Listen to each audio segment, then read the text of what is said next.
The Agenda with Steve Paikin is made possible through generous philanthropic contributions from viewers like you. Thank you for supporting TVO's journalism. A tougher stance towards China, a clearer line between friends and all the rest. Tonight, we'll examine what's shaping up to be a new era in Canada's foreign policy. Then, Nobel Prize-winning author Orhan Pamuk on his spectacularly prescient new novel, Nights of Plague. It's Thursday, November 17th, and that's tonight on The Agenda.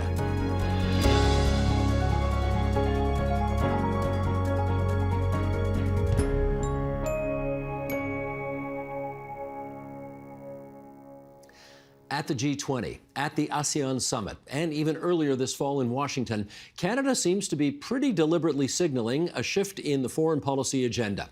With us now to assess the significance of the recently unveiled Indo-Pacific strategy and what observers dubbed the Freeland Doctrine, let's welcome, in the nation's capital, Roland Paris, Professor of International Affairs and the Director of the Graduate School of Public and International Affairs at the University of Ottawa. And Carrie Buck, former Canadian ambassador to NATO, now a senior fellow at the University of Ottawa. And here in our studio, Paul Sampson, president of CIGI, the Centre for International Governance Innovation. And Paul, first time here on the program. Welcome to you. Carrie, your first time as well. Roland, welcome back. Let's start with a much discussed speech that Deputy Prime Minister Chrystia Freeland gave at the Brookings Institute last month.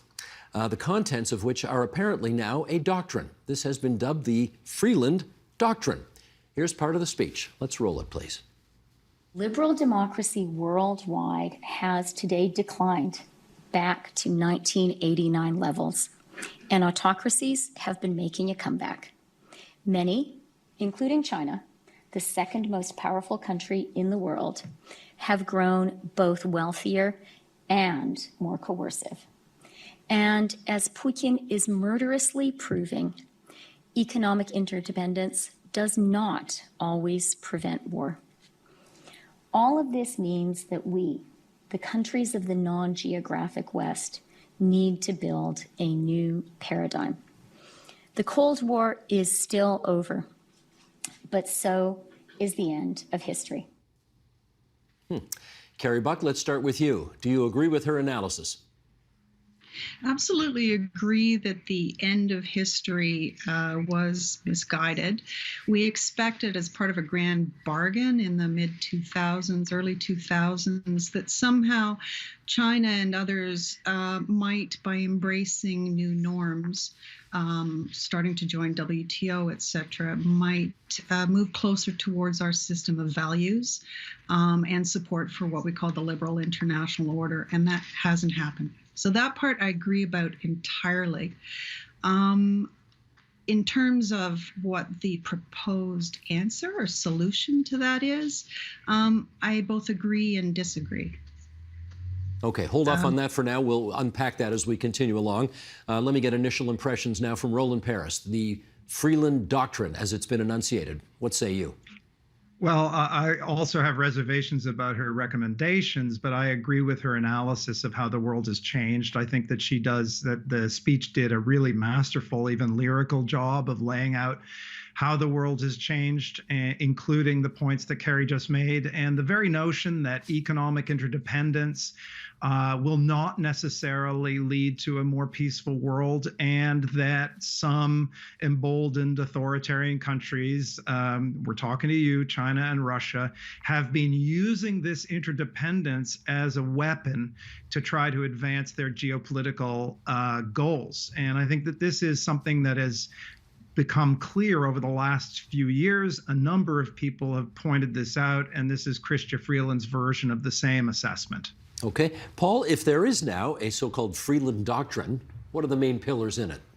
So I would agree with what was said, that Chrystia Freeland has closed the book on the end of history, right? The idea that capitalist democracies would inevitably and irresistibly populate the globe. So she has three pillars. The first one is massively strengthened cooperation with democracies. And there you can think of the core democracies in the world, fairly easy to identify, accelerating cooperation. The second group is the most interesting. It's called an in-between group. And that one is not defined in the speech.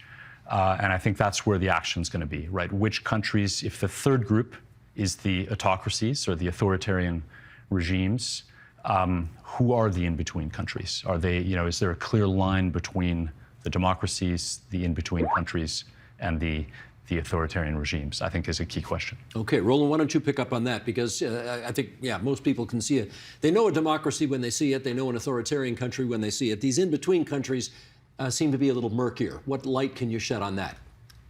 Well, it's interesting, the part of Chrystia Freeland's speech that talked about this essentially said, well, the in-between countries can be allowed to join the alliance of democracies if they embrace our values. And then François-Philippe Champagne, another Canadian minister, was in Washington a week later, basically saying that Canada supports decoupling from authoritarian countries and from China and other countries that don't share our values. The problem with this is basically the in-between countries are the vast majority of countries in the world. It's very hard to lump them all together. We have a lot of competing imperatives in our foreign policy. And if you look at a country like Vietnam, it is not a democracy. It is a one-party state ruled by the Communist Party. It's also our biggest trade partner in Southeast Asia. It's a member of the Trans-Pacific Partnership, and it's a bulwark against the spread of Chinese influence in the region. So we have interest to be cooperating with them. It's too simple to boil it down to autocracy on one side, democracy on the other side, and then some amorphous in-between group as the rest of the world. Okay, Carrie, let's stick with Vietnam. What category would you put them in? I'd put them in the category of countries that we need to be able to work with. The problem is with that divide, using that divide between democracies and non-democracies as the criteria for your club, your new club. It makes it harder to reach out to the in-between countries. And the facts are that some of the major democracies right now are acting as swing states in response to Russia's war in Ukraine. So they're doing things like continuing to trade with Russia for cheap oil. They are doing things like abstaining consistently at the UN General Assembly in condemnations of Russia. And so, using democracy, non-democracy as your dividing line doesn't quite work. And then the second thing is you need to be able to reach out to those non-democracies in a way that speak to your interests. So you can't use that dividing line of democracy, non-democracy as a barrier. You're going to end up with a club that gets smaller and smaller and smaller. That's what's been happening with the number of democracies over the last while. So what I see is a way of interpreting the Freeland Doctrine that builds bridges instead of putting in place barriers. And that would require inducements to work with those with those in-between states, working with them even when they don't fully embrace democracy. You want to follow up on that? What's an inducement? Well, so look at the Summit of Democracies that Biden had last year, and they had a heck of a time trying to figure out what countries would be invited and what countries wouldn't be invited. One way of dealing with that is to say, okay, well, we want to work with you, and we'll work with you to help consolidate your democracy. What kind of commitments are you going to make? And here's what we'll give you, and here's how we'll work with you. So bridge building rather than barrier imposing. It's kind of like Pearsonian diplomacy, which we used to be pretty good at. Okay, Paul, again, this may not be fair to do, but if this is a doctrine, if this is a real thing now that apparently people are following and intrigued about, I want to find out who's on the list. I know who the democracies are. I think I know who the authoritarian countries are. But some are murky. Saudi Arabia, for example. Saudi Arabia's according to some, a pretty nasty piece of business out there. On the other hand, it's a country we want to stay on very good terms with, as do the Americans. What bucket do you put them in? So I think there is a nuance in the speech that talks about shared values as well as democracy. So there's one additional lens that could be applied there. But I think what you're referring to in the case of Saudi Arabia would be a strategic interest, right? Like where there's some other dominant reason to cooperate or to be partners with. Saudi Arabia's got to be closer to the authoritarian side of things, though, right? There's not a lot of shared values, no. Not democratic. That one falls into the last category pretty easily in my mind. Okay. Roland, can I get you on that as well? Saudi Arabia, we don't share any values with them, but they're clearly an important country to have a relationship with. So where do you put them? Well, this is why it's, this in-between category is so important to unpack. I'll get to Saudi Arabia in a second, but compare that to Singapore. Not a democracy, but also not a country that's guilty of massive human rights violations within its territory, and not a country that's seeking to upend international rules. Saudi Arabia, pretty significant human rights violations, a very significant apparent assassination endorsed by the de facto leader. So that does change how I think that we need to deal with Saudi Arabia. But again, there's not going to be any simple formula that you can just apply to every country and produce the result. Each of these countries needs to be considered in context, and in context of what our imperatives are, what our interests are, and also what they are doing with regard to our values. Okay, Roland, follow up with this then. If the Deputy Prime Minister is looking for us to have different kinds of relationships depending on what bucket she sees countries in, let's take two of those authoritarian countries that you just mentioned, Russia and China.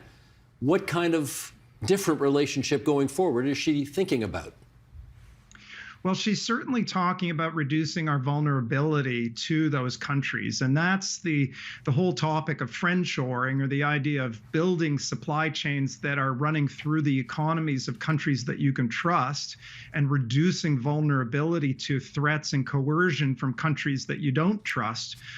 So the perfect example of this is the dependence of Western Europe on Russian natural gas, and the fact that Putin has turned the tap way down and might turn it all the way off, or the way in which China has used its economic power for political reasons. So, for China and Russia, I think it's quite important that we identify specific areas of vulnerability. And this is what she says in the speech.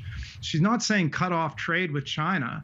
She's saying identify those areas of vulnerability. Like, we don't want to be depending on China for vaccines. We don't want to be depending on China for rare earths that we need for our own industrial capabilities, or for key technologies, or for 5G technology. So with China and Russia, certainly it involves a kind of a selective reduction of reliance on those countries. And I think recognizing that those countries are becoming more aggressive, and we have to work with other democracies to push back against that aggression. Carrie Buck, this notion of friendshoring, must confess I had not heard that expression before the Deputy Prime Minister mentioned it. Is this a thing in foreign affairs that people are aware of? Well, friendshoring, Janet Yellen, I actually don't know who coined the word, but I know Janet Yellen has used it, focusing on stabilizing supply chains. The EU foreign minister issued a speech a couple of months ago where he didn't use the word friendshoring, but he talked about the fact that over time we have made ourselves more vulnerable on the security front and the stability of our supply chains by working with autocracies that will use those dependencies against us. And so in a way, we've hamstrung our foreign policy choices. We, the West, the non-geographic West, have hamstrung our foreign policy choices by making ourselves too reliant on those countries.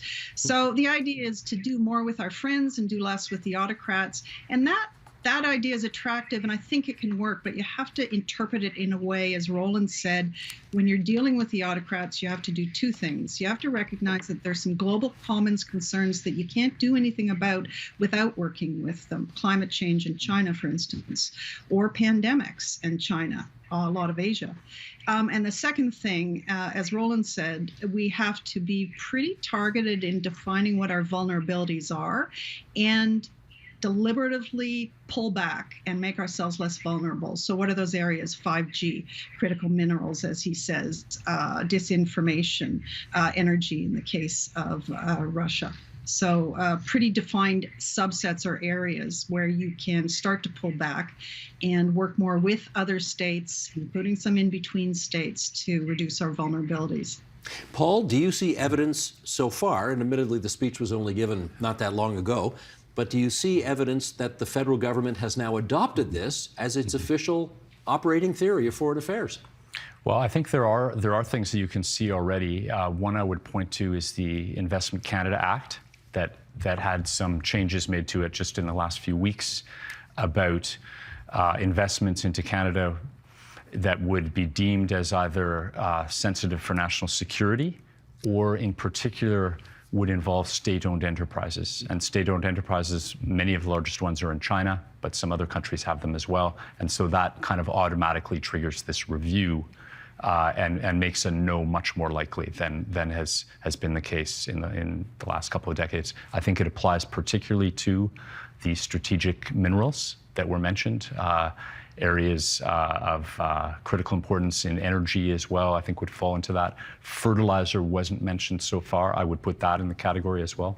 Canada is one of the leading exporters. So those kinds of things are going to trigger reviews, and I would expect a lot more no's.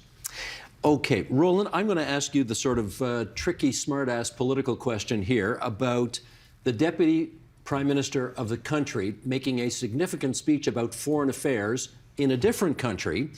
And you know, there seems to be a bit of a cleavage here between her and the Foreign Affairs Minister of the country, who you think would be making big pronouncements about foreign affairs, but in this case, didn't. Can you figure all that out for us, please? Well, I mean, it is puzzling at some level. You know, this is why I hesitate to call Chrystia Freeland's speech the Doctrine, because as it turned out, a few days later, the foreign minister, Mélanie Joly, gave a big speech in Toronto, basically previewing Canada's long-awaited Indo-Pacific strategy, which is supposed to be out by the end of the month. And that outline of the Indo-Pacific strategy, and which the details have been bit by bit added to while Prime Minister Trudeau has been traveling through the region, the Indo-Pacific at summits, clearly indicate a strategy that is much more nuanced when it comes to the in-between countries. My interpretation of the Chrystia Freeland speech is that it was very much directed at an American audience, and it was a way of saying, we are on the same team as you. Canada is critical to your economic security. You should be thinking about friendshoring and not just reshoring, not just America first, but allies first, and that it was, in a sense, a hedge against American protectionism. And I know you did some advising of the current Prime Minister early in his first term on foreign affairs. So maybe, again, you can help us understand how something like this happens. You've got a major foreign policy speech being delivered by the finance minister in a different country, with the Foreign Affairs Minister not necessarily being either consulted or on side about all this. Can you take us sort of in the back rooms and figure out, you know, how much freelancing is Chrystia Freeland doing here? Did she have the sign off of the Prime Minister in giving this speech? Help us understand all that. Well, the simple question is that I don't know, because having been inside, you become very aware of what you don't know when you're outside. But she is not just the Deputy Prime Minister, she's also the former Foreign Minister, and she continued to have responsibility for Canada-US relations even after she ceased to be the foreign minister during the renegotiation of the NAFTA agreement. So I think the government treats her as the kind of utility player on Canada-US relations.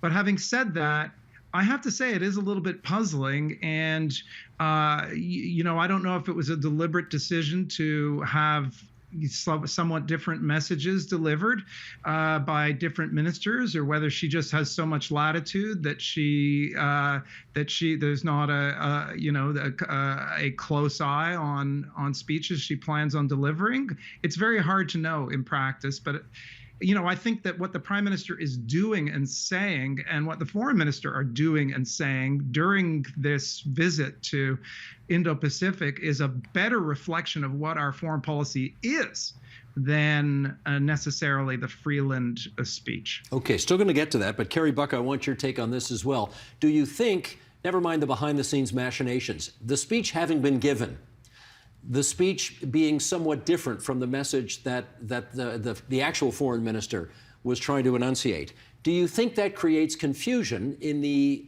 minds of Canada's allies as to whether or not Canada is speaking with one voice on foreign affairs? Honestly, I wouldn't make too much of the tempest in the teapot with Minister Freeland delivering the speech, then Minister Joly a few days later saying, I don't believe in doctrine. I think that you wouldn't make too much of that. I mean, that's a pretty stinging rebuke of one cabinet minister to another in public. Yeah. Am I reading that wrong? I don't think so. No, I don't think you have it wrong, but I don't think that it's something that will persist, to be frank. I think that there are elements in the speech that are quite useful. The problem for Canada is we don't have a history of writing down our foreign policy priorities. So in a way, our allies are always confused about what our priorities are because we don't ever do that kind of foreign policy review, foreign policy priority setting.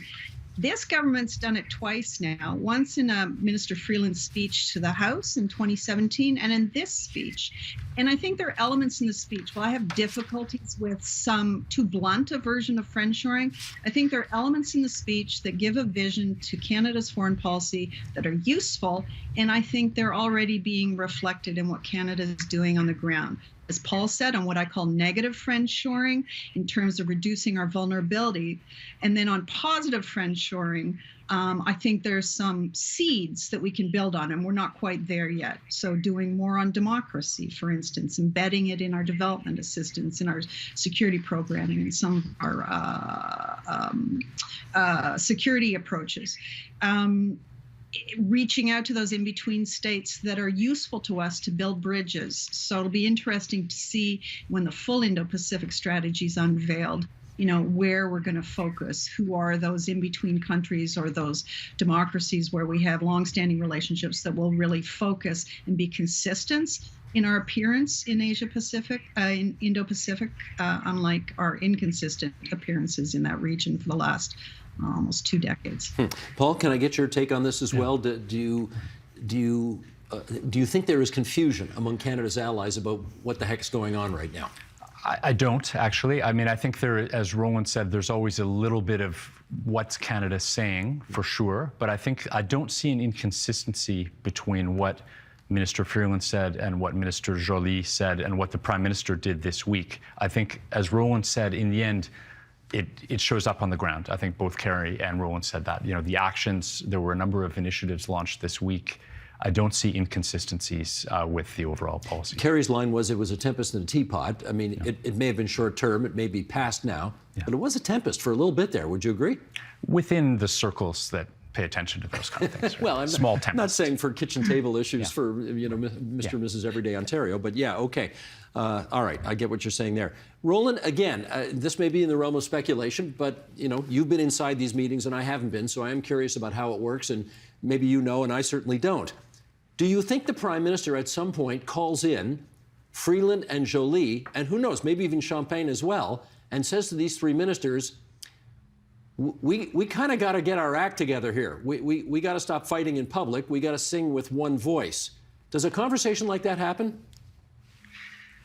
It could potentially happen. I think that these kinds of issues, I would expect, are actually being discussed at the cabinet table because of you would have this Indo-Pacific strategy would have had to go through a cabinet process that would have involved a discussion about what the major elements of it are. And you can't have that kind of a conversation without talking about what the broad orientation of Canadian foreign policy is. So that's why I'm encouraged that there will finally be an Indo-Pacific strategy, not only because it's such a crucial area of the world for Canada over the next half century, but also because it may have, and I don't know, it may have served as an impetus to have a kind of strategic discussion at the cabinet table that might not otherwise have. In this specific case, I think that there probably any differences would be smoothed over, and you saw Mélanie Joly kind of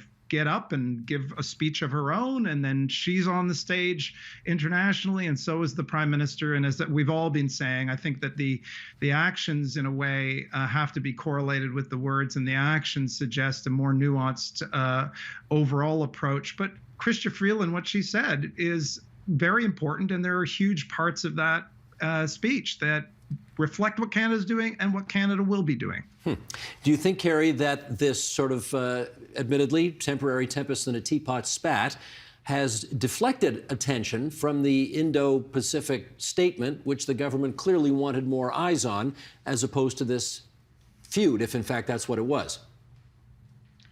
I don't think so. I mean, the strategy itself hasn't been unveiled yet. They're unveiling it bit by bit. Yeah. And so we can't really assess the full impact of it and the full attention until the whole thing is out. We've got snippets in the Prime Minister's announcements while he's been at the G20 meeting. But I want to use that G20 meeting. So I'm not answering your question right now, I'm making a different point. The G20 meeting is a perfect example of how Canada should do that kind of open friendshoring that I was talking about. So they show up at the G20, and what traditionally has happened is that a lot of those major democracies and other countries in the G20 have abstained in condemning Russia. And what happened on the second day of the G20 was that there was an agreed statement that most states condemn Russian aggression. Well, I know behind the scenes, a lot of diplomacy would have gone on with those in between states to get them to sign on to that. A lot of diplomacy would have gone on with the autocrat China to get them to sign on to that kind of statement. This is the kind of diplomacy that can help shift the international conversation on things that matter to us, those values in the West, like the sanctity of territorial borders, the idea that you don't engage in acts of aggression like Russia has, and to get more countries to sign on to those values. And we saw that in practice at the G20. So for me, that's the core of what that foreign policy vision is. And I see Canada engaging in it in a way that is constructive and shows our mettle. Let's stick with the G20, Paul. Anything notable come out of it for your eyes? I think so. I sat around a lot of G20 tables. I think, and there's always a question of, how useful is the G20? I think that's come into play now with Russia being, on the absolute outs. But the value of the G20 is still there for two main reasons, in my view. One is that a lot of leader meetings are happening on the side. So President Biden met with President Xi. That meeting may have not, and indeed, and those meetings may have not taken place, and in fact would not likely have taken place for some months or et cetera, right? So there's quite an important platform there. Secondly, there are those global commons issues that I think we all noted earlier: climate change, food security, I would put in there. And that's a place you need to keep talking about those with the largest economies in the world. Roland, for your eyes, anything important emerged from the G20 so far? I would just pick up on what both Paul and Carrie were saying. There's the collective work on critical issues like food security, for example, where it's important to have a conversation that's continuing, that's not just among the kind of core of democracies, but that involves many other countries. And, ultimately, this is one of those global issues that we're going to have to find ways to collaborate on, including with countries like China. But aside from that, as Paul was just indicating, these summits, even if they were to produce nothing in terms of their collective output, like the statement that comes out of it, are incredibly efficient ways of meeting with a whole bunch of leaders on the sides of the summit, on the margins of the summit. And so, we see Justin Trudeau meeting with Xi Jinping after, I think, several years without a meeting. And Justin Trudeau would have had conversations with many others. He's in Indonesia, strengthening Canada. Canada's trying to negotiate a comprehensive trade agreement with Indonesia, an in-between country, and it's happening right there. So it's a bit of a carnival of diplomacy. When people say it's all a waste of time, they don't understand how efficient it is to have so many people in the same place at the same time. Gotcha. Just a couple of minutes to go here. Carrie, maybe you could tell us, we've seen this prime minister meeting with other foreign leaders, and you can tell when it's a good, friendly, positive, constructive conversation. That sure didn't look like what was happening with President Xi of China. Would you agree? Which meeting? Yes, I would agree. President Xi, but the fact that they talked is important, honestly. And as the Prime Minister said, if you can have frank and open discussions and keep talking, that's the key. So we're going to have to see if and when they have a next interaction. The challenge is that President Xi can't afford to be as aggressive with someone like Biden. And in a way, they've seen us as almost easier collateral damage We're more vulnerable to Chinese aggressive diplomacy, Chinese thuggery. And so we're an easier target. And I think we might have seen some of that at the G20. But I'm a little more hopeful because President Xi also, after his reaffirmation as the leader for who knows how much longer now, and his consolidation of power, so he's removed essentially all checks and balances inside China, I think that he has a little more space to be a little less aggressive and to reach out more to the West, and we saw it with Biden. So we'll see. I mean, it'd be really interesting to watch what the next interactions are between Canada and China at ministerial or at leader level, if they occur, and what the tone is like. So. You got that right. We should have the three of you back when that happens and follow up on this conversation. Thanks very much for joining us tonight here on TVO. To Roland Paris from the University of Ottawa, Carrie Buck, University of Ottawa, Paul Sampson, CG, the Center for International Governance Innovation. Take care, everybody, and thanks so much. Thanks so much. Thanks.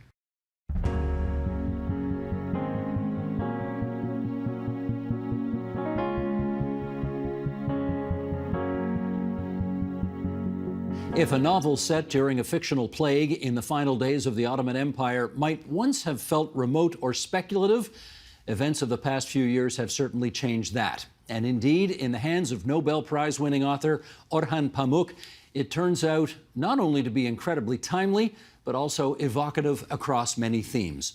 The book is called Nights of Plague, and we are delighted to welcome back to our program from Manhattan Island in New York City, there's Orhan Pamuk.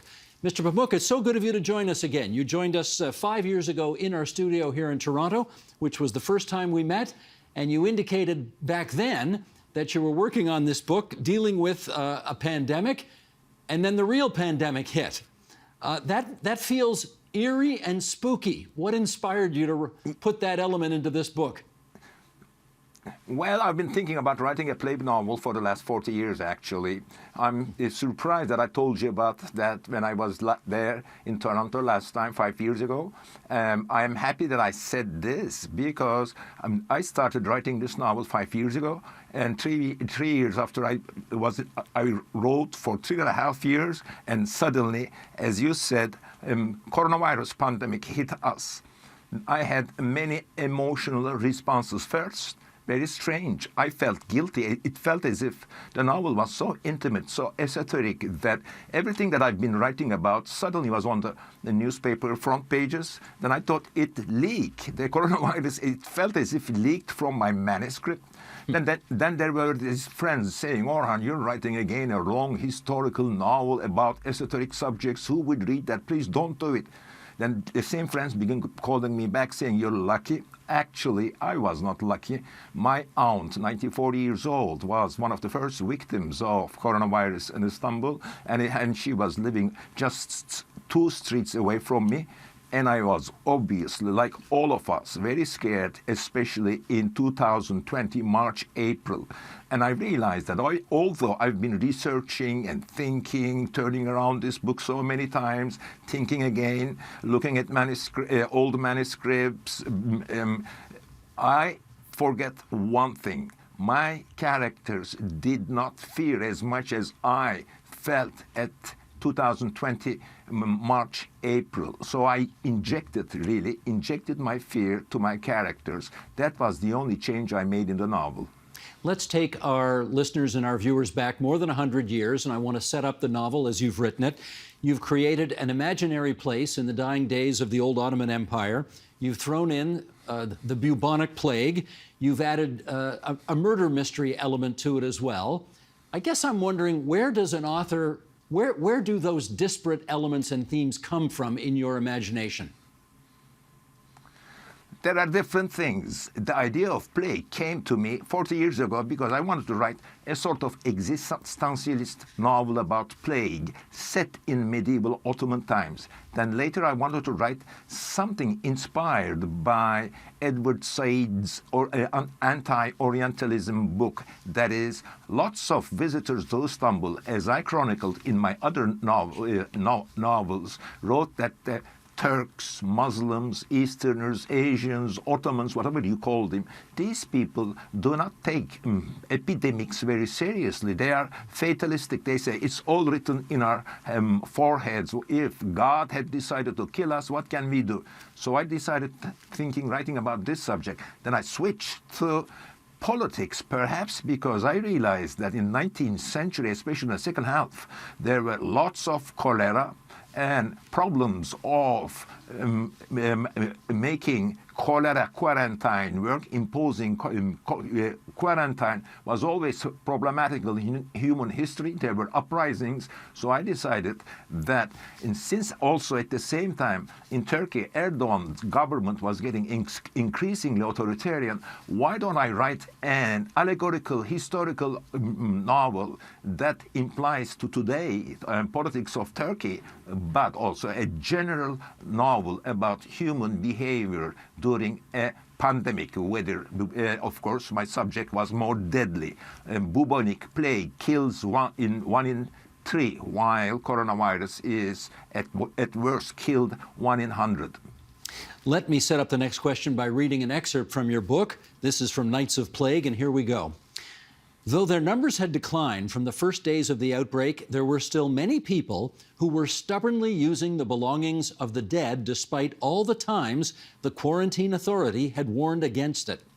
There was, in this misguided behavior, a sort of challenge to the state, to westernization, to modern medical science, and to the international community, a kind of defiance and disdain, and even an element of senselessness. Now, of course, what everybody's going to find so fascinating about that is that you're talking about 1901, but you could just as easily have been talking about today. Is this nature of challenging authority, challenging the medical or scientific knowledge of the time, is that just part of human nature? Yes, I think so. But I've been writing novels for the last 48 years, and I've read so much about plague that I think that in some general sense, humanity behaves similar. First, there is always denial. Good government, bad government, it doesn't matter. They deny. Then, of course, numbers go up. And then what happens next? That people get panicky. But a lot of conspiracy theories, theories that perhaps Muslims bought it, Jews bought it, Christians bought it, people in the government did it, is also another interesting thing. And that is why they resist. Also, don't forget that in 1901, humanity or population of Ottoman Empire was only 5% knew how to read and write, while we are more developed. But we show very amazing similarities in many, many cases. Also, uprisings.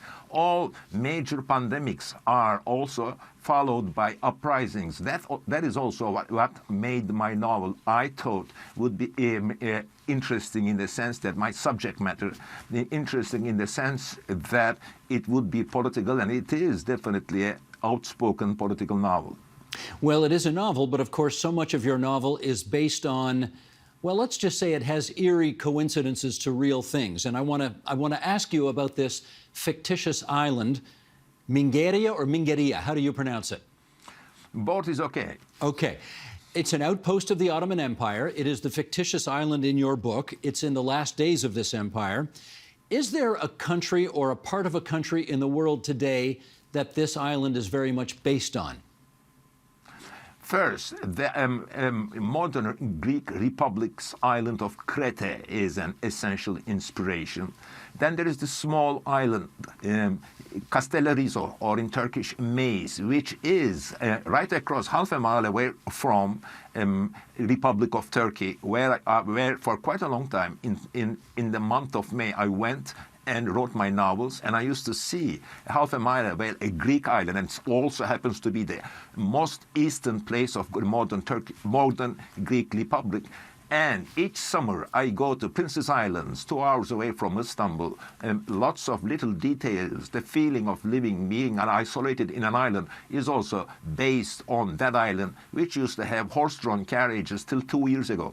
So yes, there are 3 models for my islands. I love islands. I like the feeling of isolation. But this time I choose, this is a political novel. My Snow was also a political novel set in a real northern eastern town of Kars in Turkey. And I was criticized for not getting the details of the town accurately, and they were perhaps right. The town was not that political Islamist. Erzurum, 200 miles south, were more political, but I wanted to reflect Turkey's or even general problems of political Islam in that novel. Here again, what I wanted to represent humanity's situation in a particular place when imposing quarantine and when there is a pandemic. I didn't want to argue with anyone. Oh, you got our history of Crete wrong. You got our history of this island wrong. I then invented an ideal island, not in Thomas More's utopia sense, because this would be a dystopian island, but I invented my island with joy because of just for the pleasures of my imagination. Well, let's do another question on whether your fictitious island really represents something terribly real. I'm going to suggest it does, because in your story, the governor of this island, Mingeria, thinks that if he calls a quarantine, all of the warring factions on this island are going to come together and do what's best for the common good of everybody. Now, you know human nature. How logical is it to assume that can possibly happen in reality? Well, okay, then human reality is that we always deceive ourselves. Then also we are not living, they were not living in our times where we see everything on TV. Most of the rest of humanity watched the first months of the coronavirus pandemic, we were listening to the governor of New York, while at that time, or if you read Daniel Defoe's The Journal of the Plague Year, humanity was clueless about pandemics then. They all thought, like Muslims too, they all thought that it's coming from God, and a governor doesn't, it's very natural that a governor or people or groups or various groups or who believe in different religions imagine situations. I thought this was a ripe ground situation for me to write an epic. In fact, this novel is also a sort of a panoramic epic of realistic, though, of Ottoman Empire in its decline, and all these governors and pashas. I used to go to my maternal grandmother's home, and I would see their pictures framed on the walls of her decaying old dusty house. Well, at 700 pages, almost 700 pages, it is definitely an epic story. And I want to do another layer of this story, the birth of this mythical island of yours, Mingeria. And in the midst of the plague, the island declares its independence. And here's what you write in the book. You say, the art of the novel is based on the craft of telling our own stories as if they belong to others, and of telling other people's stories as if they were our own. Which makes me think that the backbone of this book is really Orhan Pamuk's love of Turkey. Is that the foundation of this book? It is definitely true that my fascination with my country, it is also alludes to Turkey, but on the other hand, this is not limited to a Turkish story. It is the story of making of nations when big empires fell apart. This can be also a story of Albania. This can be a story of Iraq. This can be a story of Bulgaria, Greek, and I derive details from these local national stories too. It is not particularly hidden Turkish history. It is a general history / story of development, first invention, then development, foundation of new nations based on, here mostly language, but also geography, shared history, shared trauma. Then comes religion. Here, the nation does not have the same religion. Half of the island is Greek Orthodox, half of the island is Muslims, and perhaps the pandemic triggers a fight between them, and the Ottoman Empire, as it collapses, there is an attempt to form a new nation based on language. Germany is a nation based on language, while half of it is Orthodox, half of it is Catholic, half of it is Protestant. I hope you're not going to find this an offensive question, because we did talk a little bit about this when you were here 5 years ago. But I wonder why you love Turkey so much when there are clearly many elements in Turkey that do not love you. Okay, there may be many elements in my family who don't like me, too, but I like my family. There may be many elements in my school, and there were, who didn't like me, but I still remember with joy my school days. Just because the government body or hardline right-wingers or repressive people try to put me in jail doesn't mean that I will not love my country. Also, one loves one's country not because of whether one is free there or for political reasons. I love it because it's my language. I belong to it. I write its stories. I cannot think of any other life. I'm now happy, perhaps a bit more relaxed and freer here in New York teaching at Columbia. But I also count my days to go back to Turkey and join my friends and live my regular life. This is how we are all formed. There is always a love and hate relationship with one's family, and it's normal. And it's also, I feel privileged that I have this anger, or also I am the best-selling Turkish author. Also, there are people who love me, so I'm not hurt that much. I continue. I'll survive. Don't worry. You know, let me just put a button on that, as we say in an English colloquialism. You're not just the best-selling Turkish author now, you're the best-selling Turkish author ever. And I wonder if part of your comfort with your relationship with Turkey comes from the fact that a few months ago you turned 70 years old, you've entered a new decade in your life, and you're probably pretty pleased with where things are at with you. Is that fair to say? Yeah, but also I earned this respect, love, by writing books for 47 years, and it's okay. And I don't dramatize my situation. I'm well set with Turkey, but also don't forget, I continue to live in Turkey with bodyguards. I used to have 3, now I have 1, and it's all okay. Well, I do want to ask you about that, because I remember, again, last time you were here, we talked about charges that were laid against you, I think it was 15 years ago, and you have, with this book, Nights of Plague, once again been charged. Not charged, I'll correct. Okay. They're not charged. There is an investigation, and there's a Crown attorney that's got it out for you. Yes, and then I was invited by the prosecutor, and I testify that the idea that I'm making fun of the founder of Kemal Atatürk, or also Turkish flag, is not true. I'm not that kind of person who would write a novel for 5 years just to crack a joke about that and make people angry. My novel had more deeper ambitions of representing Turkey, or any empire that falls apart, and any new small nation or a big nation that is founded after its ashes, and psychology of human beings in a terribly chaotic situation, in an isolated situation. That is my subject. And up to now, nothing had happened. The persecutor did not charge me, and my lawyer, who is very experienced, tells me, Mr. Pamuk, don't worry, nothing will happen. And in fact, nothing will happen, and the case is not dismissed, but is lost in the labyrinths of Ankara legal bureaucracy. But what does it say about Turkey today, where somebody of your stature can still be the subject of a prosecutor who wants to charge you with, quote unquote, dishonoring Turkey? What kind of a charge is that?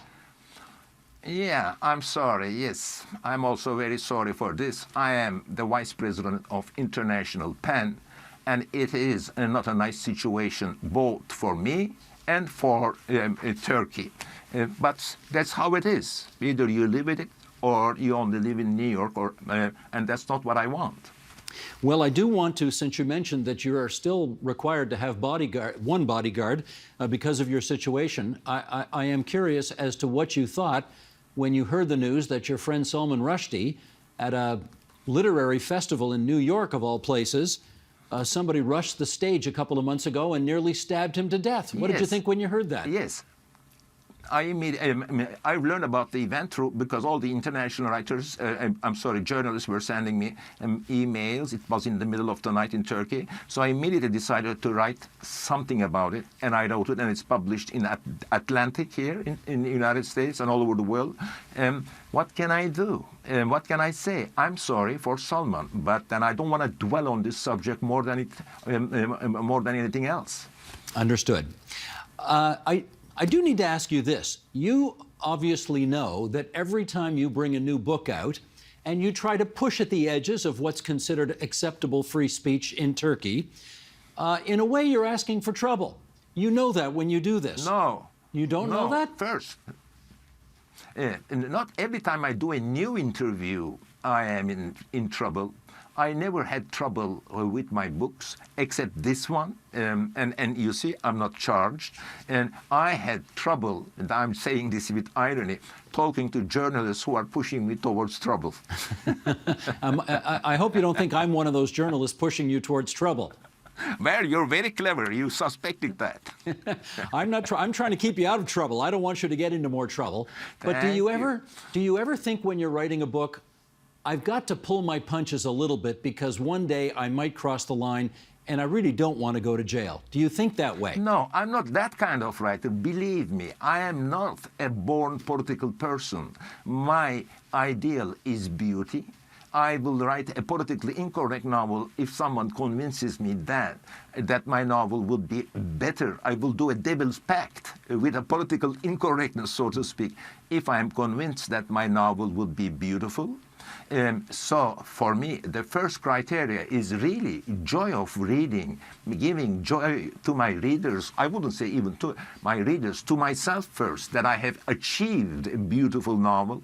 This is the first criteria. And I want to remind you that in my early youth, when everyone was so political, the writers from previous generation would look down at me as a non-political bourgeois writer.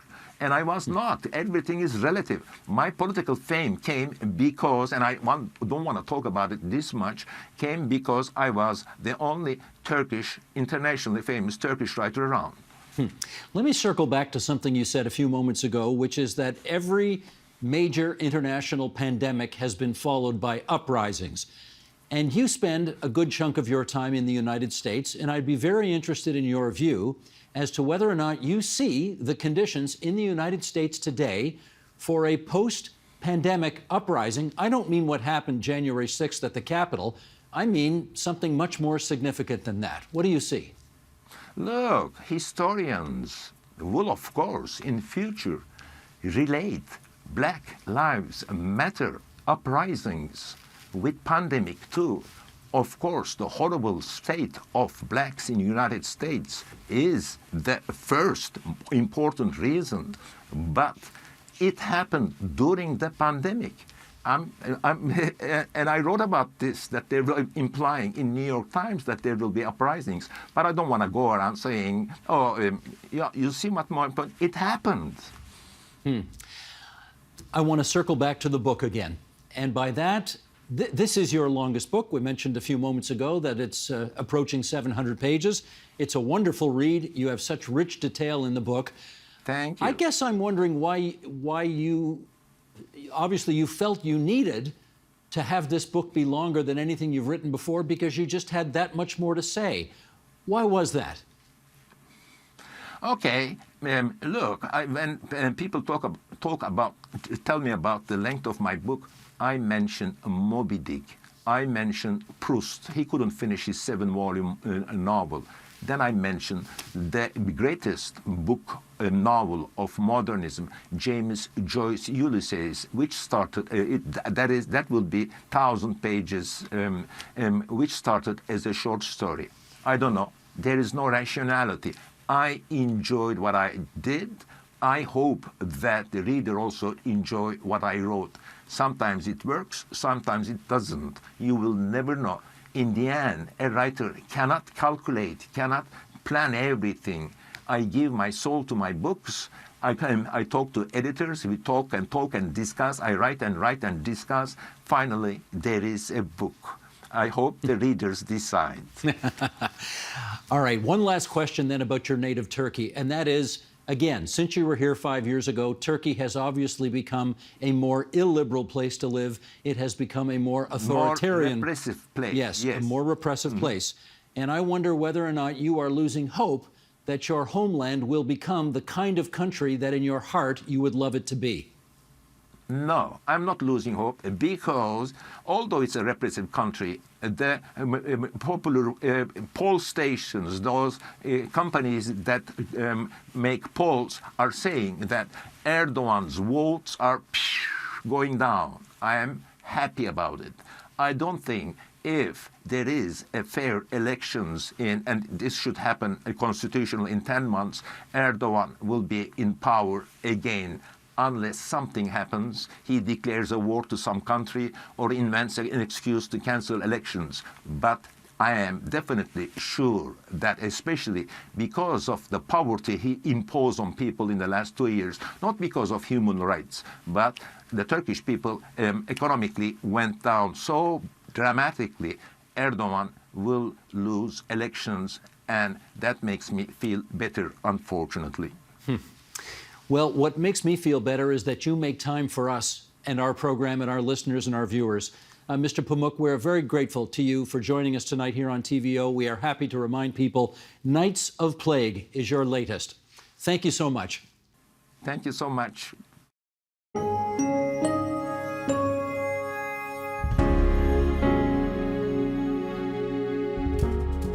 And that is the agenda for Thursday, November 17th, 2022.